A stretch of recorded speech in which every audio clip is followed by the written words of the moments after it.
सुनाओ टाटा पावर। और हम बात करने वाले हैं कि क्या टाटा पावर या बिजली कंपनियों पर भी विंडफॉल टैक्स लग सकता है।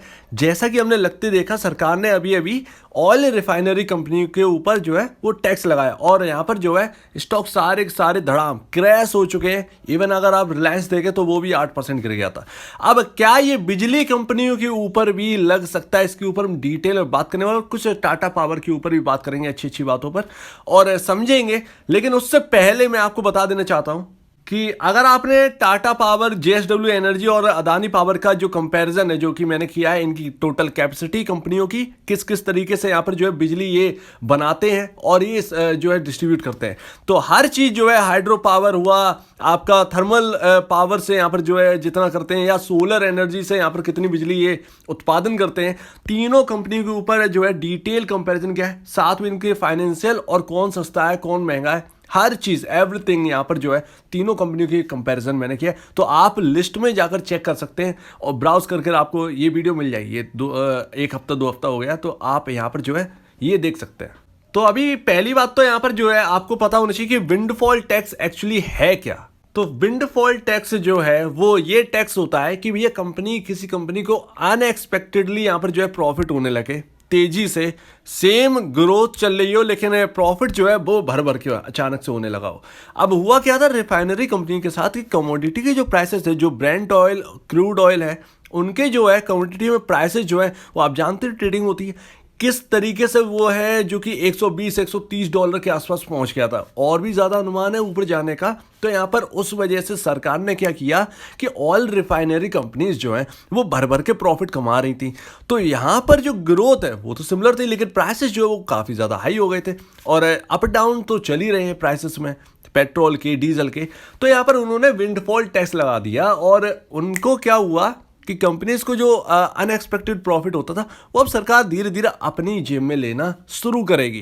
तो इससे जो है कंपनियां भी डर गई हैं, कंपनियों को थोड़ा सा नुकसान भी हो सकता है विंडफॉल टैक्स की वजह से, क्योंकि यहाँ पर जो है अगर क्रूड और ब्रांड के जो प्राइसेस है जो अप डाउन हो रहे हैं वो अगर सडनली डाउन आ जाए, जैसे $80 आ जाए, ठीक ना, तो $80 जो है आपका अगर क्रूड रह गया और ब्रांड रह गया, तो यहाँ पर ऑब्वियसली बात है क्या आपको इतना जो कर है, जो आपका टैक्स है, क्या मुझे इतना पे करना पड़ेगा जितना कि $120 पे कर रहे थे, क्या उतना ही मुझे जो टैक्स है वो $80 पर बैरल यहाँ पर जो है करना पड़ेगा। तो इस वजह से वो भी थोड़ी सी टेंशन में आ गई थी। तो विंडफॉल टैक्स का मतलब आप समझ गए होंगे, अनएक्सपेक्टेड प्रॉफिट होने पर विंडफॉल टैक्स लगाया जाता है और सबसे ज़्यादा थाईलैंड के अंदर लगाया जाता है। तो अभी सवाल है कि क्या बिजली कंपनियों के ऊपर भी विंडफॉल टैक्स लगाया जाएगा। देखिए ऐसा लगता तो नहीं है, क्योंकि एक कॉमन चीज़ अगर आप ये सोचें कि आपका जो क्रूड और ब्रांड का जो प्राइस है वो एक न्यूज़ बेस्ड भी चल रहा है, लेकिन आपकी इलेक्ट्रिसिटी का जो प्राइस है, जो अप एंड डाउन हो रहे हैं इलेक्ट्रिसिटी की जो रेट है, तो वो अनएक्सपेक्टेडली ऐसे अचानक से नहीं हो रहा है, क्योंकि यहाँ पर जो है डिमांड जो है वो इंडिया के अंदर बहुत तेज है। डिमांड बहुत तेज है लेकिन सप्लाई जो है ना वो उस हिसाब से हो नहीं रही है। तो डिमांड तेज है इसीलिए सप्लाई कम है, इसीलिए यहाँ पर जो है मैनेज करने के लिए प्राइस जो है वो थोड़ा सा बढ़ाया जाता है। तो यहाँ पर इसका मतलब ये नहीं है कि कंपनी के ऊपर जो है या पूरे सेक्टर की कंपनियों के ऊपर जो है विंडफॉल टैक्स लगा दिया है। तो ये विंडफॉल टैक्स तो यहाँ पर मुश्किल है, क्योंकि डिमांड बहुत है और सप्लाई कम है, तो उसकी वजह से प्राइसेस बढ़ रहे हैं हल्के हल्के बिजली के। तो ये ब्रांड और क्रूड की तरह बिल्कुल भी नहीं है, यहाँ पर ये अलग ही है। यहाँ पर डिमांड ज़्यादा है, सप्लाई कम है। और तो और कोयला जो है उसे भी इंपोर्ट करना पड़ेगा। तो यहाँ पर जो है बिल्कुल भी ऐसे चांसेस नहीं है कि यहाँ पर इन कंपनीज को, जो बिजली कंपनी है, उन्हें अनएक्सपेक्टेड प्रॉफिट हो रहा हो और अनएक्सपेक्टेड प्रॉफिट की वजह से यहाँ पर विंडफॉल टैक्स लगा दिया जाए। तो ये बहुत बिल्कुल ना के बराबर लगता है कि यहाँ पर जो है इन कंपनीज पर ना ऐसी मार नहीं पड़ने वाली। ये ऑयल कंपनीज हैं जिनके ऊपर मार पड़ी है और वाकई में टैक्स वहाँ पर ज़्यादा भी लगता है। अगर आप देखें तो अगर ₹100 का पेट्रोल है, ₹60 के आसपास तो टैक्स ही है। तो इस वजह से यहाँ पर जो है वहाँ पर वो दिक्कत है, यहाँ पर ऐसी दिक्कत है बिजली कंपनियों के साथ समझ में नहीं आती है। अब टाटा पावर के ऊपर थोड़ी सी बात करते हैं और ये रहा चार्ट, जरा इसको समझने की कोशिश करिए। मैंने आपको जैसे जैसे बताया सेम टू सेम वैसा ही वैसा हुआ है।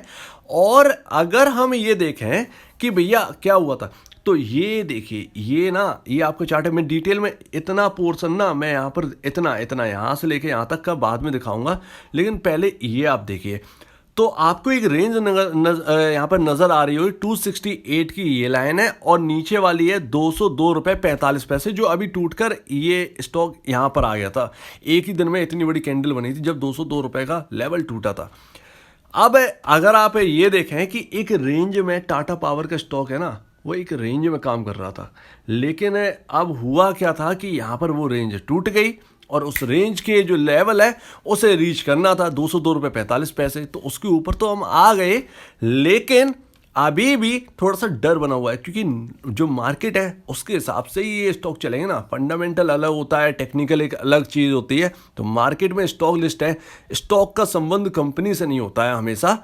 कभी कभार जो है मार्केट जो है अगर फॉल करेगा तो कंपनी के स्टॉक्स जो है वो नीचे आएंगे, लेकिन कंपनी जो है कारोबार वो सेम टू सेम ही चलता रहता है। तो कंपनी कारोबार पर कोई असर नहीं पड़ता है, लेकिन स्टॉक्स जो है वो उनमें कुछ भी हो सकता है। अब यहाँ पर ये रेंज जो टूटी है, ठीक है, ये कंसोलिडेट की रेंज थी। देखिए कितना लंबा समय, 2021 से लमसम सितंबर, मिड सितंबर में, अक्टूबर में ये लेवल टूट गया था 202 रुपये 45 पैसे, और स्टॉक ने हाई लगाया था 268 रुपये का।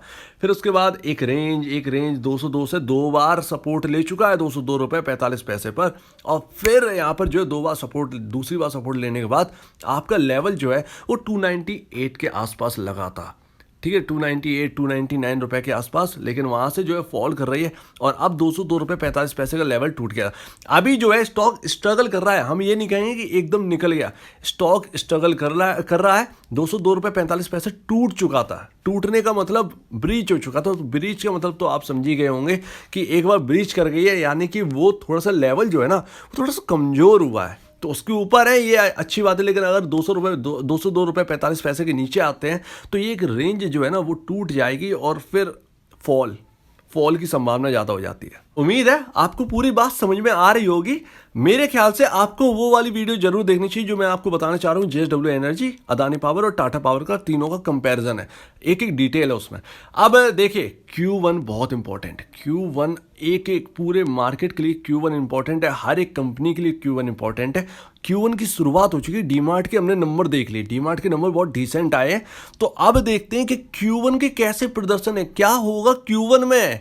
एक्चुअली यही इंपॉर्टेंट है, क्योंकि इन्फ्लेशन तो साथ साथ चल ही रहा है, और इन्फ्लेशन के दौरान क्या स्ट्रॉन्ग नंबर्स हमारी ये कंपनियां देंगी या नहीं देंगी। तो Q1 पर ना बहुत नज़र रखने वाले हैं, Q1 पर बहुत मतलब फोकस रखिए। Q1 हर चीज़ की चाबी है, आगे क्या होगा ये Q1 तय करेगा।